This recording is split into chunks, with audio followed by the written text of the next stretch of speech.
Hi, I'm Mohammed. Welcome to OutFoxed, the first ever podcast brought to you by the amazing, the one and only, the unbelievable Excellent Foxes! Hey Aviva, tell us about this awesome podcast. I'm dying to learn more. Okay, we're here to take an exciting, fun-filled journey out of those stinky, stuffy, smelly classrooms and into the real crazy world. This season, we look at math, my favorite subject. For some of us, math is the greatest punishment humankind has created for itself. Started from sweet little 1, 2, 3 to now brain-draining inequalities and Pythagoras' theorem. It's a subject that has frankly tormented some of us. Oh, Mohammed, math can be enjoyable, something that sparks curiosity, creativity, and art. Think about mandalas, those beautiful geometric patterns that are supposed to help you relax and clear the mind. Plus, without algebra, geometry, trigonometry, and calculus, we wouldn't have indoor plumbing, food recipes, weather reports, or video games. Right, Calvin? Hey, don't look at me. I don't play too much. I mean, maybe a little as a way to relax, and as you said, clear the mind. Okay, guys, perhaps you've convinced me. Math is everywhere. Exactly. That's why this year's OutFoxed podcast theme is math. But not just equations and theorems. We're going to do this by interviewing professionals in a variety of careers. We're going to see how math works in our day-to-day lives. Today, we're kicking off Season 1 by exploring the connection between math and design. And there's no better place to start than with architecture. We are joined in our Geneva-based studio today by Chris Dobosz, an architect and designer with Study, an architecture firm based in San Francisco. Calvin tells us that you're an architect. That's pretty cool. Tell us a little about yourself and how you got interested in architecture. Sure. Thanks for having me, guys. I'm honored to be the first guest on your podcast. I think my interest in architecture started pretty early on. I always really enjoyed building with Legos. And I remember I would always build whatever the Lego kit was out of the box with the instructions. And then shortly after that, just keep building cities or other things with it, just create other things. Lucky to go to a high school that had a focus on architecture and engineering. And I was able to take a couple of classes about architecture and design and engineering. You know, I had algebra, geometry, trigonometry, and calculus in high school. And then I studied what's called pre-architecture in university. And that gave me the experience and the portfolio to work as a junior architect for a few years, and then returned to graduate school to get my professional degree in architecture. That was another 2 years after university for the graduate degree. It's something that always interested me in terms of the technical and the creative aspects of creating space. Architecture is really about creating space with light, and then also how people interact in space and with space. That's allowed me to work in a number of different architecture firms, and for myself, designing all different types of buildings, houses, multifamily housing projects. I've been lucky to specialize in educational buildings. So for universities, I got a chance to design a film school, which was pretty cool. Performing arts centers, hotels, corporate headquarters, a couple of parking garages, which are interesting in their own way. Do you have a favorite building or architectural style? So the easy part of that response is I don't have a favorite style. I would say that there's all kinds of interesting buildings from all periods of time. And in terms of a favorite building or two, I think Colosseum in Rome is really just really incredible in terms of its scale, in terms of the sheer scale of it, the proportions. There's quite a bit of innovative structural engineering. And then just off the top of my head, what comes to mind in terms of a contemporary building would be the Performing Arts Center in Hamburg. It's just a really incredible adaptive reuse. They added on to an existing building with an incredible performing arts center. And it's something worth looking up. And it's really an incredible sequence of spaces as you go to the main hall. So that's just off the top of my head, an example that comes to mind. A question I have for you is, how do you coordinate your different engineers, different builders? Sure. How do you interact with them? So there's a couple of aspects to that question. One is internally, the team will talk to the clients about their aspirations or what their vision is for the house, how it wants to relate to the landscape, to views, Sometimes they might have very specific requirements they might not know. And so they're looking to guidance from the design team. So we'll talk about those things with the clients, get some initial feedback, and then discuss internally how that could come together. And then distill down what we think are the best options for the client.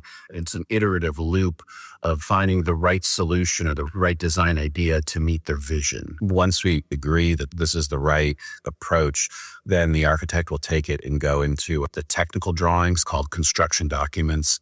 There's the ducts, the mechanical systems, the plumbing systems that make the building work. I think one point that's important about architecture, 99.9% of buildings are not built by architects. Architects generally don't build buildings, they make drawings.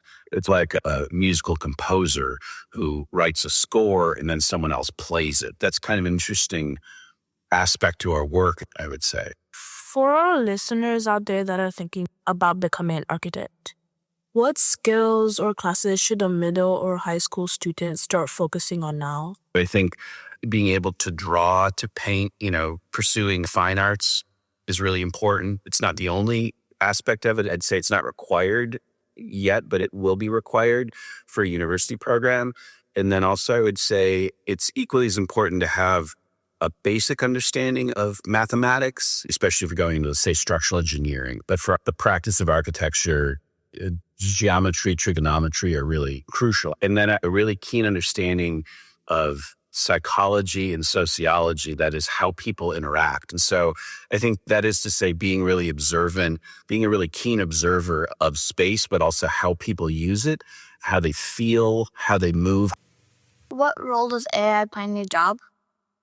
That's a good question. So in my job right now, not a great deal, but it's something that will transform architecture. Even in the last couple of months, I've been trying to educate myself and understand more what the possibilities are, what the opportunities are, start to think critically about what that could mean for the practice of architecture, drawing, making a design, making 3D images, making plans or instructions for builders. Great amounts of that work will be influenced by AI. I think that one of the things that it does strike me is the need for expertise to enter data into AI models and then evaluate it critically will be elevated. It's incredible. You can generate anything that you can think of and then continue to train that model to what you'd like. When that image starts to interact with the real world constraints of architecture, building codes, life safety, those things will still need to be checked and verified by humans in order to ensure basic life safety. I think my job, what I do, will look different in 10 years because of it. And I think people starting out will, their trajectories will be different than mine. What won't change is we're still one-to-one humans and we interact with the world. The buildings and structures and spaces that we design will all still incorporate fundamental needs of people. Our desire and our need to talk, to communicate, to meet, to be alone will still be there. I just think that's an interesting aspect of it as well. So let's talk a little about numbers in math and geometry, Fad. We learned formulas like the hypotenuse of a right triangle is a squared plus b squared equals c squared. Do you really use those types of formulas in your work? Geometry, yes. I remember fairly early in my career, I was a summer intern for a professor, and he was a landscape architect. He had the job to redesign a big rural estate in the country. We needed to make a site survey, and we measured a field of trees. We just took distances between all of the trunks. And he was explaining to me, we don't even need to take the angles. We can just measure all the distances. And if you have this field of points, you can triangulate the whole plan, the relationship between the trees using geometry and trigonometry. That's an illustration of how inherent and how baked in geometry and trigonometry are to what we do. Speaking of math concepts, what's the most surprising math concept that you use in architecture? Probably when you start to work with curves in 2 or 3 dimensions, really cool things, really complex geometries create really amazing spaces, and they are tricky to control, but also really exciting and can create really cool spaces that they have really interesting properties. Really cool things can happen. Thank you again, Chris, for joining us on our first ever podcast journey. Can I leave you guys with just a couple of thoughts? Yeah. Okay. Sure, please. Just a couple thoughts. One is that if you're going to pick one book to look at, if someone was interested in architecture, is a book that an architect suggested to me by Francis D.K. Ching. That's the author, and it's called Architecture, Form, Space, and Order. It's probably in the bookshelf of just about every American architect and probably many others around the world. And then second is there's an alum of the school. I don't know if I'm saying his name right, but Clement Luke Laurencio. He's an architect working out of London who went to Campus and he has these really beautiful hand drawings. He's worth looking up. If you're interested in math, you have the benefit of having access to so much in terms of YouTube on talks. And so I would challenge you, just look at it as a fun opportunity to figure out who are the people that are introducing mathematical topics in really captivating ways. There's so much illumination that's really available for free online now. That was a great interview. Inspiring, no? Keeping on theme, we'd like to challenge all of our listeners with a little architectural problem of their own. Quickly, grab a pencil and some paper. I bet some of you might be able to do this in your heads. Are you ready? Let's imagine you are an architect and you need to design stairs to connect the first and second floors. The height between the two floors is 2.4 meters.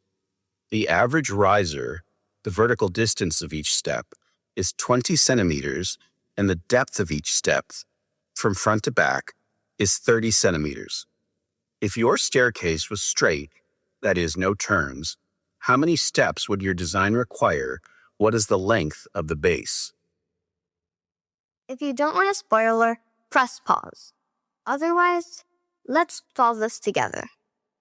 If the height between the first and the second floor is 2.4 meters, the riser of each step is 20 centimeters, and the depth of each step is 30 centimeters.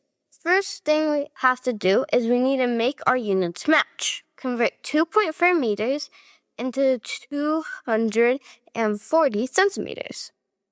If the total height between the first and second floor is 240 centimeters and the riser is 20 centimeters, we'll have to divide 240 by 20. 240 divided by 20 equals 12. So that means that we have 12 steps. The third step is to find the length of the base. Since we know we have 12 steps and the depth of each step is 30 centimeters, we'll have to multiply 12 times 30. That equals 360 centimeters. The base of our staircase is 3.6 meters. So our final answers are 12 steps and the length of the base is 3.6 meters. For those of you wanting a little bit more challenge, head to our show notes for a follow-up question. That's a wrap for this episode. This is Jessica Trambo with my co-host and co-writers, Mohammed Faraz, Calvin Ryers, and Aviva Slezak. Special thanks to Adele Ryers for inspiring our music, and to our mentors, Casey Ballou, Lorna Brown, and Michael Garbett.